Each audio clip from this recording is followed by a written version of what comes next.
Tell me, when it's just you, all alone, do you even know who you are? Line? Huh? Sorry. I got stuff cooking. What you got cooking? I can't tell you. This top secret. Oh my God, Sharpa, are you going to be the next James Bond? Just an audition. James Bond is white. Hi, Stanislava. Hi, Reese. It's such a pleasure. I enjoyed the show so much. I'm sure you heard that a lot of times tonight. Oh, thank you. I really appreciate it. But it speaks to a lot of different cultures. As an Eastern European, I know we all come from different backgrounds and everything, but we are all sort of, foreigners when it comes to the UK or to any other bigger country. So I guess what was the most difficult part in bringing the cultural differences with humor? It's interesting. To me, the show isn't really about cultural difference. It's about this feeling that you've identified of wanting to belong, right? And I think we can feel that in different ways. Some people feel it because of their nationality, their race, their gender, their sexuality, their, physical ability, whatever that is. But I think it's actually a really universal feeling. We all want to belong, and sometimes, in order to try and belong, we pretend. We pretend to be something we're not, and we start acting. And so it's really about this feeling that I think goes way beyond being an actor, or way beyond your kind of ethnic identity. It's we all are always auditioning. We're trying to project this version of ourselves that's more desirable and put together, but actually we are messy and vulnerable, and we're human.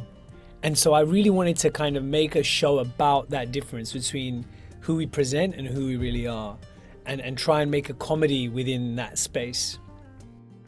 Absolutely, and it worked beautifully. And I'm a big fan of your work. I mean, from Nightcrawler to Sound of Metal,